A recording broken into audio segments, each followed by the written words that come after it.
preflop exploits to help you crush poker.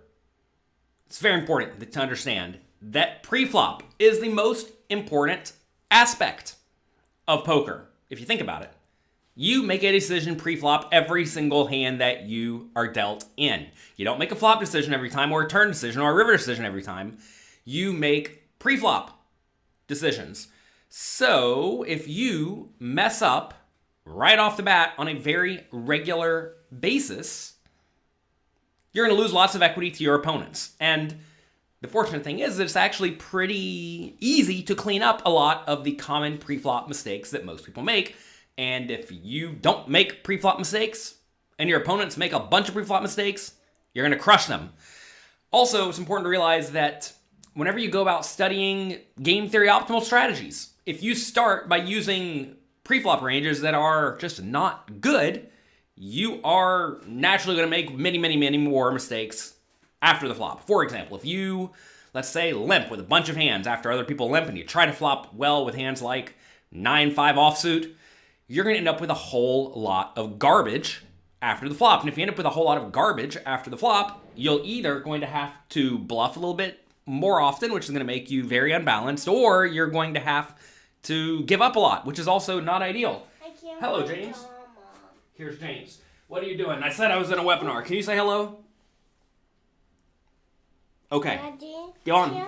I can't okay, go out and play. I'll see you in a minute. I told you I was in a webinar. She'll come back. Oh, goodness. You know how it goes. All right.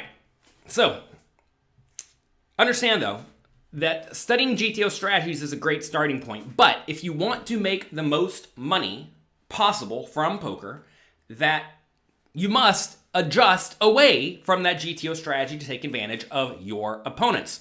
It's important to know how to play well if your opponents play perfectly, but it's also important to know how to play well if they play poorly. And if you don't know where to adjust from, you're not going to know where to adjust to. So in this webinar, you're going to learn pre-flop fundamentals, like when to use a polarized 3-betting strategy compared to when you should be using a linear 3-betting strategy, and like when to tighten up your default pre-flop ranges and when to loosen up. You're also going to learn common leaks to look out for at the table, and you're going to learn to use various exploits right away in your games to help you make more money. So, exploit number 1 is to play more hands in positions against weak players. Most people are pretty good at identifying the weak players at the table, but they either don't understand how to exploit them or they just don't do anything to exploit them. And that is a big problem, because it's almost as if you haven't really made any value off of your observation that your opponent is making some sort of an error. You're going to find that against most weak preflop players, you're going to want to play a lot of pots in position against them. Ideally, heads up. You're not necessarily, though, going to want to play a whole lot of hands out of position, because if your opponent's starting with a pretty reasonable range, because they're kind of weak to begin with, then inevitably, from out of position, you're not going to be able to capitalize on that. So, identify the weak players, and then step number 2 is focus on playing lots of pots in position, often with 3-bets, to ensure that you get to play heads up more often than not. I see all of you are here in the chat. Good morning. Hope you're having a fantastic day. Let's take a look at some examples that my students have recently played. These are hands that you all sent in to me that I think illustrate some of these concepts. So, here you have a weak player. Raising it up 3.5 big blinds. We are playing 100 big blinds deep in a $600 buy-in live tournament. Take a second, think about what you would do in this scenario. I think, in general, you should just fold. But if you tell me that someone is a weak player who's going to let me, or my student, realize their equity well, meaning you're not going to get blown off your hand if you flop a gut shot, or maybe you're going to be able to pick up a lot of pots whenever your opponent checks and then gives up, I think this is an excellent spot to stick around, either by calling or 3-betting. Probably calling, but 3-betting could be fine too. I would not call this hand from the small blind though, and against a 3.5 big blind raise, I'd probably fold from the big blind as well, but it's close. Calling's probably okay. So in this scenario, we do opt to call. I know this may look very, very loose and splashy to some of you, but this is exactly what you need to go about doing if you want to maximally exploit your opponents. Again, I want to make it really clear we're against a weak player who is mostly going to play pretty straight up, pretty honest, right? T. Lee says that maybe you should be 3-betting this. I'll tell you the problem with 3-betting weak players to begin with is that whenever they make a 3.5 big blind raise, assuming this is their normal raise, assuming they're kind of on the tight side, they're just going to have a decently strong range. And you don't want to 3-bet and then get 4-bet off of this hand. You want to see the flop and win a lot of the pots post-flop. So, we'll call. See what happens. Also, worth noting, when your opponent makes it 3.5 big blinds, you can be more inclined to call than 3-bet, whereas whenever they min-raise, you should be more inclined to 3-bet than call. Because whenever they make it 3.5 big blinds, it is kind of unlikely that either the players in the blinds are going to call because they're not getting very good odds. But if this player was to have min-raised, then the player in the big blind is going to call every time, and that's not exactly what you want. Why call from the button but not from the small blind? Focus on playing pots in position. In position. Very, very important. That means mainly on the button. Why? Because position is power in games that have position, like No Limit Texas Hold'em or Pot Limit Omaha. It's very, very relevant to be in position. So, we will call. Flop comes. Queen Jack 4. Opponent bets. I think we can either call or raise. Either one's fine. Kind of like pre-flop, I would lean towards calling because quite often this type of player is just going to check the turn and then fold to a bet whenever they don't have anything. And when they have something, they're going to keep betting. And it's going to be very, very clear to us what to do on the later betting rounds. So we do call. Notice we do not want to raise and then get blown off of our hand. And you may say the player's weak. They're not going to re-raise all that often. If they give the guy a hand like pocket aces or ace queen, they may just rip it in on us. Imagine they bet 300, we make it 1,000, and they just rip it in. Or they re-raise. Either way, it is not a good spot. You'd much rather keep the pot small while we are lacking information. Remember, we're using our position here to get information. Because if the opponent checks the turn, we know we win the pot a lot. And if they keep betting, we know they probably have something pretty good. Turn is an ace of spades, which is clearly great for me. I think calling or raising is fine. This is a spot where your strategy will depend on what you think about your opponent's tendencies. If you think that they are going to fold an ace if you raise, then obviously calling's way better. If you think they're going to just rip it all in with a hand like ace-king, then raising's way better, right? So I think you can go either way between calling or raising, depending on what you expect your opponent to do. River's a 7. They bet 2,000. What do you like in this spot? Jonathan, you are the best teacher. Well, I do my best. I do my best, Ace High Man. I appreciate all of you being here. If all of you were not here, I would not be here. Or maybe I would be here, but I'd be talking to no one. So anyway, I'm happy that all of you are here. Thank you for being here. I appreciate it. If you enjoy my content here on YouTube, do me a favor. Click the like and subscribe button. Click the notification bell. Click the subscribe button. Whatever buttons they give you, click the buttons. The internet likes it when you click the buttons. All right, here on the river. I think we just need to rip it in. I think this is a spot where it's pretty easy for your opponent to have a hand like ace-king, ace-queen, ace-jack, king-10, right? Sets. It's also kind of nice that a lot of the flushes are blocked by what's on the board, right? Your opponent can't have ace-x of spades or king-jack, queen-jack, jack-10, jack-9, right? So I think we just want to shove. David says the interesting play making it 5,000 on the river. I think 5,000 on the river and all in probably get called roughly the same amount of the time. Okay? Now, if you think your opponent will fold to a shove basically every time, but will call an all-in, I'm sorry, if you think a fold to an all-in basically every time, but they'll call a 5,000 basically every time, then there may actually be some merit in that. And I will say that some players, especially in tournaments, especially when they really, really, really care about the specific tournament, maybe it's the World Series of Poker main event or the main event at your local casino, this is a situation where maybe you could justify not going all in, just making it something like 5,000 and leaving them 3,000 left. But, you know, getting that 3,000 extra is very, very valuable. So anyway, my default play in this spot is the shove, but I can be convinced that a smaller raise is better if your opponent will drastically overfold to an all-in, whereas they'll call or, you know, call normally against a smaller raise. We do jam, they call. Sometimes we lose here, by the way. They show up with the ace-king. Ooh, classic player who just overvalued their hand. They have a hand. Top pair, top kicker, ace-king. What can you do? Gotta put your money in, right? Terrible call by the opponent. To be fair, the opponent should probably check the turn, although betting may be okay. If they did bet the turn and got called, they should definitely check the river to give me every chance to bluff whatever I want to bluff with, because it's not like I'm going to pay off a river bet with a hand like a jack or maybe even a queen, right?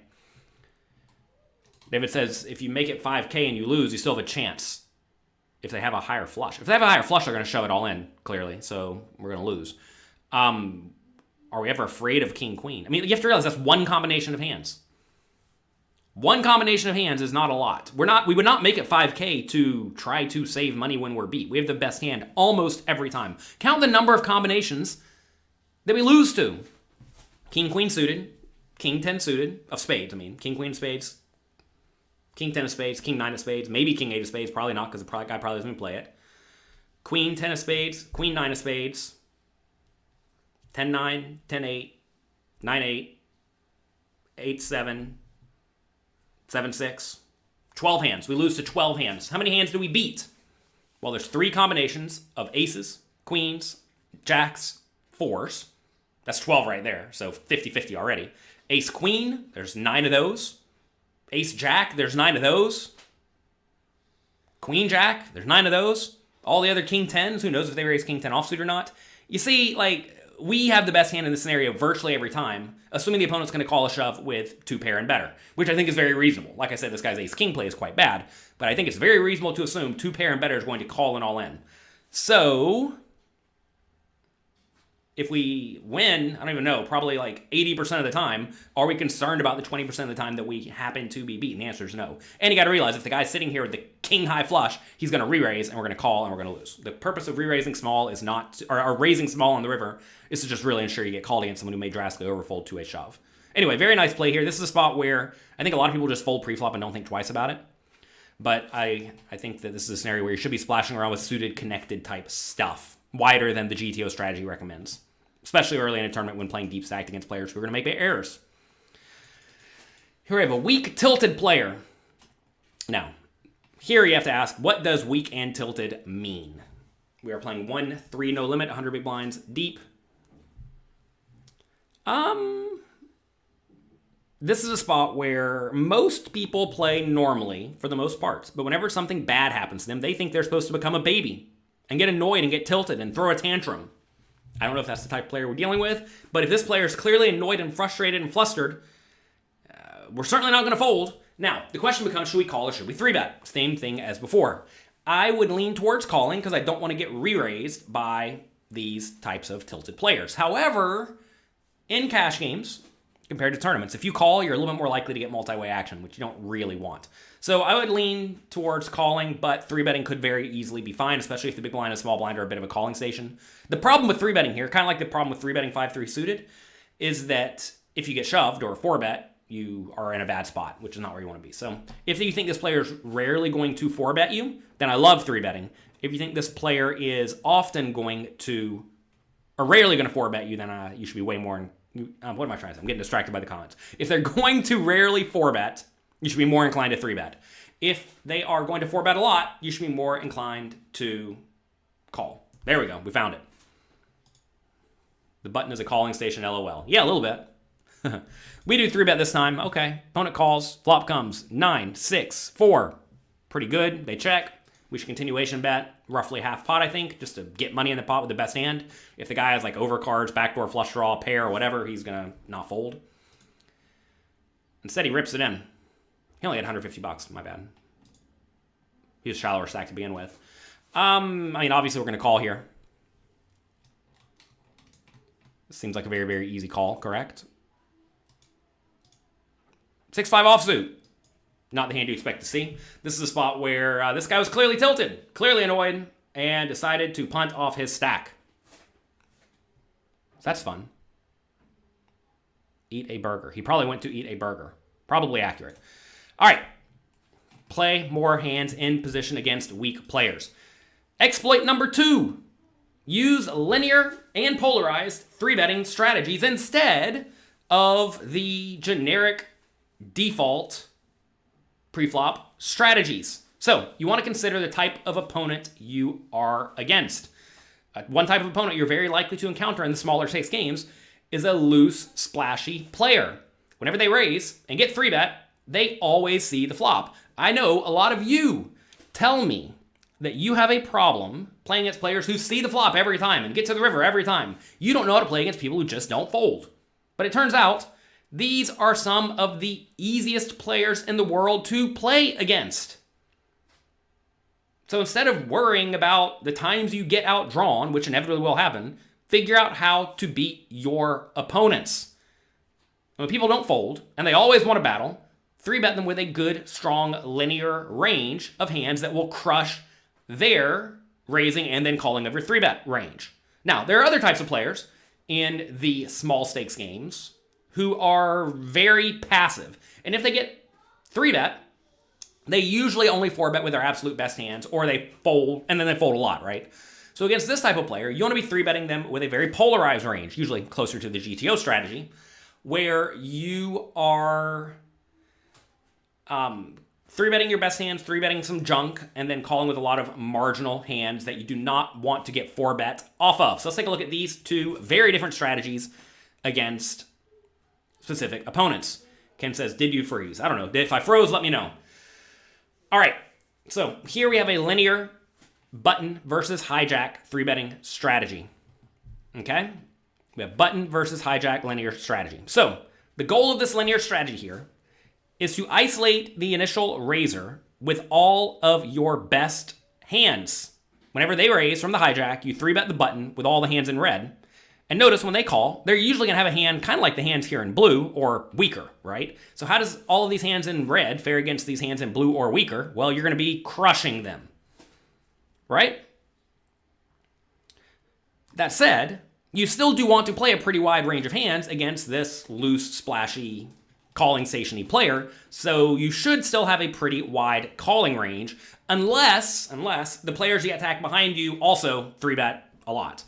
Most of the time in small stakes games, though, that will not be the case. So you want to call with all these hands in red that flop pretty well. This is actually very similar to what we just did in, well, I lost my hand already. The first hand we showed where we called the 5-3 suited, right?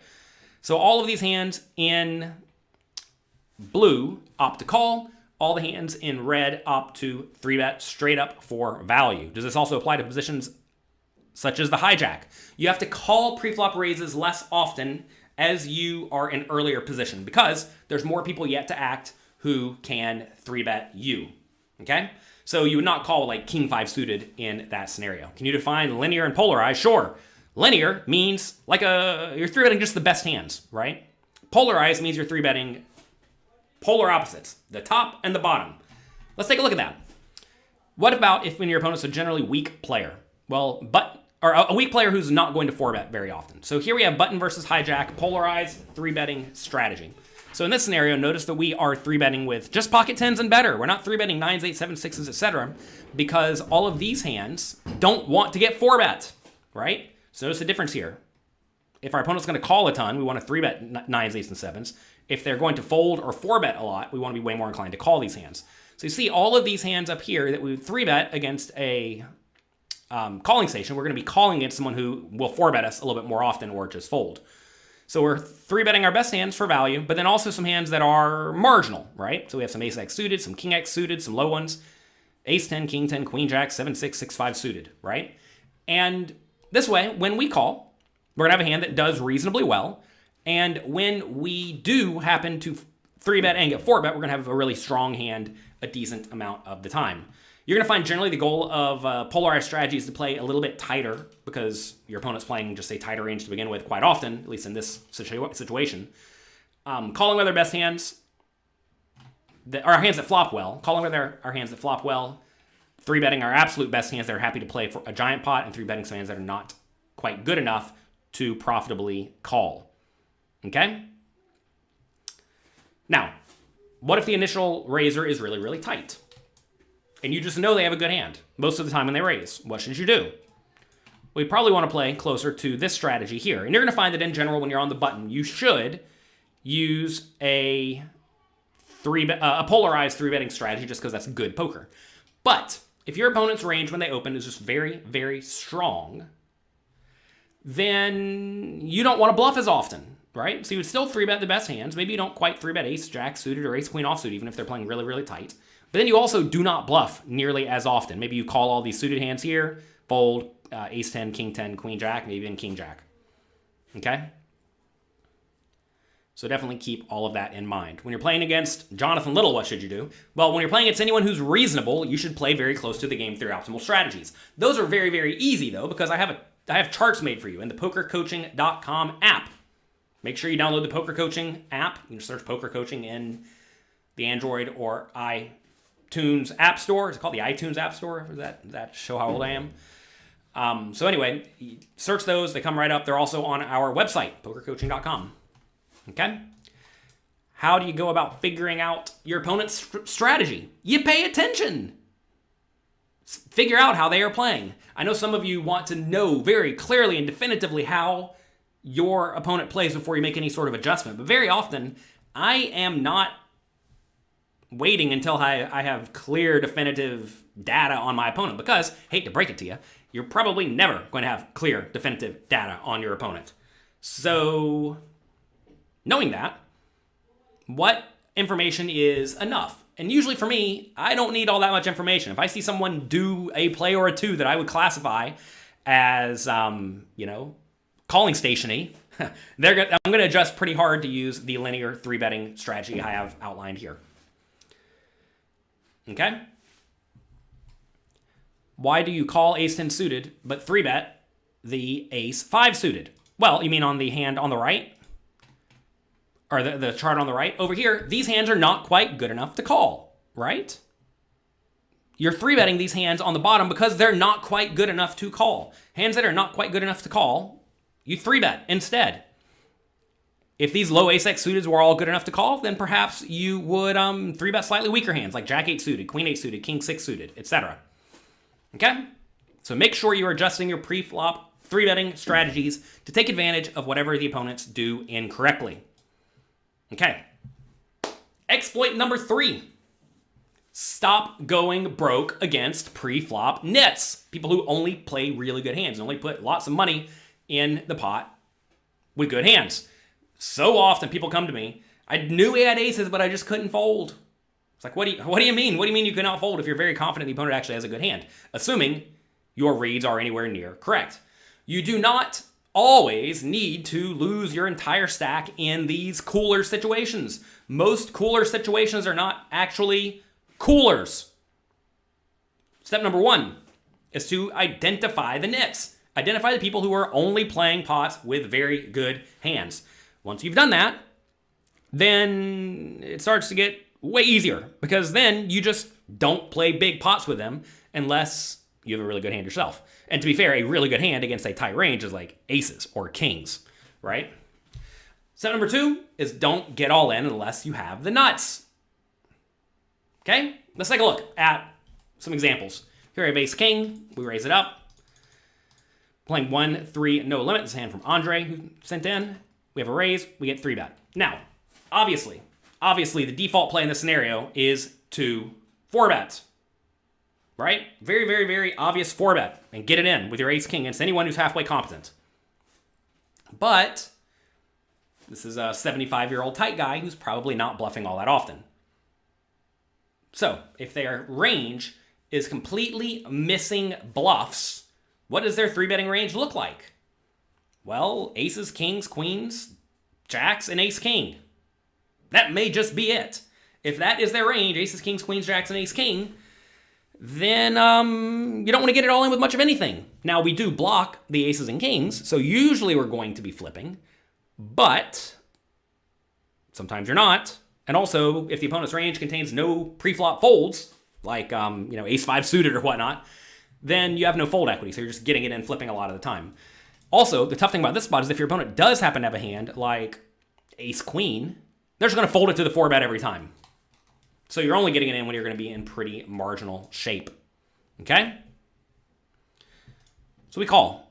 Like I said, though, again, the default play against anybody is to 4-bet. But we're not playing against anybody. We're playing against a tight, straightforward player.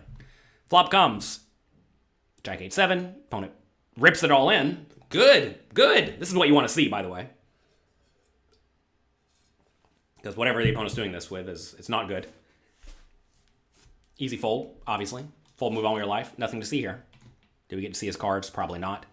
It's not how poker works. People always want to know, what did he have? I don't know what he had. That's how poker works. You don't know what the guy has. He maybe had ace queen of clubs and decided to just rip it all in on us. Probably not, though. Probably just had aces, right? But notice here, this is a spot where a lot of people just get it all in, run their ace king to a pair, and play a big flip for roughly no reason. Or they get it all in against aces and kings. All right, pocket jacks. We raise it up. Very tight player in the small blind, 3 bets. Now again, very normal, default, 4 bet and get it in. But against a very tight player, maybe we should be inclined to find a call. I mean, I have spots like this come up in tournaments all the time where, let's say, under the gun raises, and I decide to just call with a hand like queens, right? Because I think under the gun's raising way tighter than normal. Sometimes, everybody else goes nuts. Somebody re-raises, somebody rips it in, gets back to me, my queens, I put them right in the muck. And I'm correct the vast majority of the time. Someone asked, have you ever folded kings pre-flop? I mean, I try to not have to fold the kings pre-flop. You do not want to go around folding the kings pre-flop unless you're playing very, very, very, very deep stacked. There are various types of players who play games. Usually players play for socialization purposes, because they care about winning, or because they want to push the boundaries of the game. They take great pride, and they get great excitement out of making big folds. But folding kings is usually not right. The reason folding kings is usually not right is because your opponent's going to have ace-king a lot, and they're going to have queens a lot. So, you know, you need an especially abnormal scenario to fold kings. I don't think I've ever been in one, unless you're playing a satellite or something where there's silly payout structure. Anyway, right here with the jacks, we raise. It's very tight player, 3 bets. This is just a call. Default play would be to 4-bet, but we're not in a default spot, are we? Flop top set, that's good. Opponent bets. What do you do here with the pocket jacks in the spot? Glad to see all of you having fun in the chat box. Talking about Chicago and Madison and poker all over the world. Good job, good work. First time you made it live, hello. This is definitely just a call. You're going to find with top set, you do not want to raise because when your opponent has nothing, they're going to fold. Raising would be not just kind of bad, but very bad, unless there's some way you know your opponent doesn't have ace-king in their range. But most players who 3-bet the small blind with ace-king will continuation bet the flop with ace-king. So you really, really, really, really, really want to keep them in. The only time you would not want to raise, like I said, is if you are just like really sure they have aces. Or kings, or queens, but you can never know that. It's important to realize, by the way, that you never really know. You never really know what the opponent's range looks like. Some people are saying raise because it's a draw-heavy board. Did you not listen to what I said pre-flop? Think about what a tight player is 3-betting. A very tight player is 3-betting. Aces, that's not a draw. Kings, that's not a draw. Queens, that's not a draw. Tens, that's not a draw. Ace-king, that's not a draw unless it's exactly club. So one combination of draws. Ace-queen, that's one combination of draws. That's it. 2 combinations of draws, that's what you're worried about? Don't be worried about 2 combinations of draws. Okay? Perhaps some of you are thinking along the lines of normally players have suited connectors and stuff here. But we're not playing against a normal player. That's the whole purpose of this webinar, is to teach you to think outside the box and realize very clearly this player has almost no draws in their range. And if they do, whatever. They have their 2 draws, right?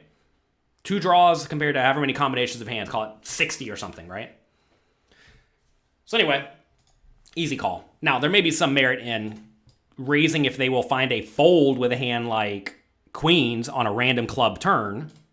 Most people aren't doing that, though. And if they do, whatever, they're going to be super weak and tight, and you're going to win all the pots anyway. If you can get your opponents to fold over pairs, then life becomes really easy. Turns to 3. He rips it all in, obviously call. Ace and ace. Good. Got him.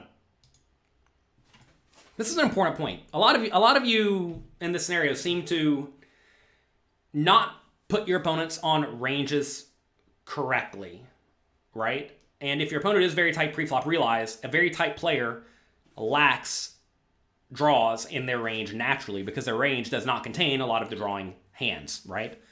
And thinking about their pre-flop range will help you figure out what their post-flop range looks like. Anyway, stop going broke pre-flop against nits in otherwise set up scenarios. Like right here, a lot of people just re-raise, get it all in with aces against, or the jacks against the aces, and they go, oh, setup, what can you do?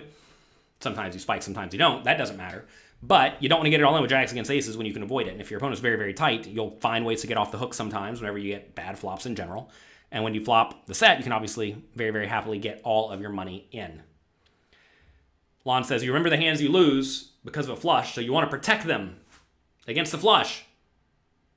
Yeah, I get it. People are human. But it's important to realize that your human tendencies are not intelligent. Hate to break it to you. What is a nit? A nit is a tight player. Tight, straightforward player. There are so many, I don't know if they're necessarily logical fallacies, but just like errors people make. I had a coaching session with a student this morning who made the final table of a tournament that had like 4,000 people. And right at the beginning of the tournament, he was a middle stack. He raised the ace queen, big stack, 3-bet, gets back to him. I thought it was an easy all in. And he said, yeah, but I don't really want to go broke on the first hand of the final table. But that's ridiculous. It doesn't make a difference where you go broke. You know what I mean? It's like, you don't want to play badly for no reason. And things like, I remember when I got outdrawn one time 6 months ago. Yeah, get over it. Sometimes you're going to lose. Something else I notice a lot of small stakes players are deathly afraid of is getting stacked. Sometimes you're going to get stacked. The way you win at poker, in most games to be fair, is to find a game you can beat, play it a lot, and keep a proper bankroll. Most people don't play a lot. They don't keep a proper bankroll, and they don't play in games they can beat, and that results in them losing. So make sure you do those 3 things. All right. Should we raise against a normal player on the flop with a top set? No, you should not raise with any set on this board. You want to call and keep your opponent in with their entire range because you really want to keep ace-king in the pot. Whenever you have a set on Jack 6-3, you really, really, really want to keep aces in the pot when there's almost no money to be bet behind, right? We only have a Buffalo pot size bet left. You don't need to raise for protection or anything like that. All right. Here we have it. 3 pre-flop exploits to help you crush poker. Number 1, play more hands in position against weak players. Splash around a bit. One of the things that I am very confident that has helped me win all these trophies back here is by playing pretty loose and splashy in position early in tournaments when they give you a lot of chips. Most poker players are not good at playing deep stacked, especially most tournament players, because very often they don't play all that deep stack. They're playing 20 or 30 or 40 big blind poker, and if you give them 200 big blinds, they don't know what to do, right? And that allows someone who knows what they're doing to splash around in position and crush them. I am very, very loose and splashy. I try to either win lots of small pots that don't belong to me or make the nuts and get paid. And it turns out early in poker tournaments, I'm getting a double up a lot of the time, or a 0.5x up right off the bat. 1.5x up? I guess a 0.5x would be losing half your stack, wouldn't it? All right, so that's tip number 1. Play more hands in position against weak players, especially with hands that can flop well, mainly suited connectors, etc. Tip number 2, use linear and polarized 3-betting strategies logically. Right? You want to be 3-betting linearly if your opponent's going to call you all the time. I am tired of hearing you all complain, I play in games where nobody ever folds. What should I do? Play better hands than your opponents. It's not hard. You have to be disciplined. You can't splash around and see every flop like they want to. But you have to realize what they are doing is bad and loses them money. Do you want to lose money? Obviously no. So develop a strategy, take advantage of them. Sometimes you're going to lose, and that's okay. But if you put in money with an equity advantage over and over and over and over and over again, you're going to crush your opponents. Also use polarized 3-betting strategies against players who are mostly going to call or are mostly going to 4-bet or fold and rarely call, right? We discussed that. Tip number 3, this is another really big one. Stop going broke against nits. Just because you should normally go broke in a spot or it's clearly the correct GTO play does not mean that you have to put your money in. This is especially true as your read on your opponent gets better and better. And if you keep these 3 things in mind, you are going to maximally exploit the weak players in your games and print more money from poker, which is exactly what I'm going for all of you. And if you really want to take your poker game to the next level, I just released my brand new, completely free 5-day pre-flop challenge. If you like the content here on YouTube, Twitter, Twitch, wherever you're watching this, check out the 5-day Preflop challenge. This will help you master all of the Preflop fundamentals. And in this free challenge, you're going to learn which hands to 3-bet, very importantly, which exploits you should be using beyond the ones we've discussed today, how you should be adjusting to playing very deep stacked, how you should be adjusting to play very shallow stacked, how to adjust your Preflop ranges at final tables, which is something very, very important. You're going to find that hands containing an ace become way more relevant than hands that have good post-flop playability, because you don't see all that many hands post-flop. You'll also learn how to adjust to all of the things that your opponents do incorrectly. So I hope you enjoy this challenge, and I hope you learn a ton from it. Is this recorded, or one of his videos? This is recorded. This is recorded? I don't know. It's going on YouTube. If you're watching it later, it'll be recorded. I'm live today. Thank you for being here. Drezu. Hope you all have a good day. I think we have a poker coaching webinar coming up very, very soon. Make sure you head over to pokercoaching.com. If you are a member, get in the dashboard and check that out. We've had a lot of great content come out recently, and we have a whole lot of great content from many world-class players coming out in the very near future. So make sure you check that out at pokercoaching.com. Anyway, look, I make all this content for you for free because I want to help you improve your skills. You all tell me in the comment section of YouTube and on Twitter all the time these things, like, what do I do whenever my opponents never fold? What do I do when my opponents are a weak and tight and pass? Like, you ask me these questions, and all of this is going to be answered in this 5-day Preflop challenge. So go get it. Costs you literally $0. Don't really know. Maybe I'm supposed to be like paying you all to go make you do it or something. Should I be like giving out $10 to everybody who does it? I don't know. Anyway, check it out, pokercoaching.com/preflop challenge. That's going to be it for today. I hope you enjoyed this video. If you did, click like, click subscribe. If you really want to help me out, tell your friends about this channel. I know that your poker friends are sometimes your gambling buddies, and you don't necessarily want to help your gambling buddies get better at poker. But look, I'm sure you're actually friends with at least one of them, and tell them about this. It might help them improve their poker game, which, will help them have a lot more fun at it. Thank you for being here. I appreciate all of you, and I'll talk to you next time. Bye-bye.